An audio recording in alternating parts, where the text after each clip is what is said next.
ഇന്ന് നമ്മുടെ അടുത്ത് സർവീസിന് വന്നുള്ള ഫോണാണ് ഐഫോൺ 13 പ്രോ. ഇത് തീരെ ഓൺ ആവുന്നില്ല എന്ന് പറഞ്ഞിട്ടാണ് നമ്മളടുത്ത് ഫോൺ കൊണ്ടുവന്നത്.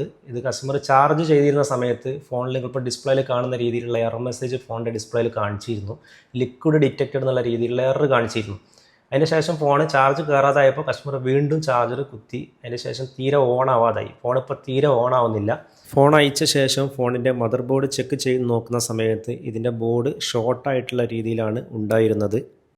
ബോർഡിൽ ഏത് ഭാഗമാണ് ഷോർട്ടായിട്ടുള്ളതെന്ന് കണ്ടെത്തുന്നതിന് വേണ്ടി മദർ ബോർഡ് സെപ്പറേറ്റ് ചെയ്ത ശേഷം തെർമൽ ക്യാമറ ഉപയോഗിച്ച് വളരെ എളുപ്പത്തിൽ ഫോണിൻ്റെ ഷോർട്ടായിട്ടുള്ള ഭാഗം ലൊക്കേറ്റ് ചെയ്യുന്നതിന് വേണ്ടി സാധിച്ചു. ഇതിൽ മദർ ബോർഡിൻ്റെ ഏത് ഭാഗത്താണ് ഷോർട്ടായിട്ടുള്ളതെന്ന് വളരെ വ്യക്തമായി കാണാൻ സാധിക്കും. ആ ഒരു ഭാഗം പോയിൻ്റ് ഔട്ട് ചെയ്ത് ചെക്ക് ചെയ്ത് നോക്കിയ സമയത്ത് ഇതിൻ്റെ ചാർജിങ് IC ആയിരുന്നു ഷോർട്ടായിട്ടുണ്ടായിരുന്നത്. ഷോർട്ടായിട്ടുള്ള ഈ ഒരു IC റിമൂവ് ചെയ്ത ശേഷം പകരം പുതിയ ഒരു IC റീപ്ലേസ് ചെയ്തു. വാട്ടർ ഡാമേജ് സംഭവിച്ച ഫോണുകളിലാണ് ഇത്തരത്തിലുള്ള എറർ മെസ്സേജുകൾ ഫോൺ ചാർജർ കണക്ട് ചെയ്യുന്ന സമയത്ത് കാണിക്കാറുള്ളത്. ഇത്തരത്തിൽ എറർ മെസ്സേജുകൾ കാണിക്കുകയാണെങ്കിൽ ഫോൺ ഒന്ന് ഡ്രൈ ആകുന്നതുവരെ വെയിറ്റ് ചെയ്യുകയോ ഫോൺ അയച്ച് ക്ലീൻ ചെയ്യുകയോ ചെയ്യണം. അതിന് പകരം വീണ്ടും ചാർജ് ചെയ്യുമ്പോൾ ഫോണിൻ്റെ ചാർജിങ് IC ഇത്തരത്തിൽ ഷോർട്ട് ആവാൻ സാധ്യത കൂടുതലാണ്. ഇപ്പോൾ ഈ ഒരു ഫോൺ ബാക്ക് ടു ലൈഫ് നമുക്ക് റിക്കവർ ചെയ്തെടുക്കാൻ വേണ്ടി പറ്റിയിട്ടുണ്ട്.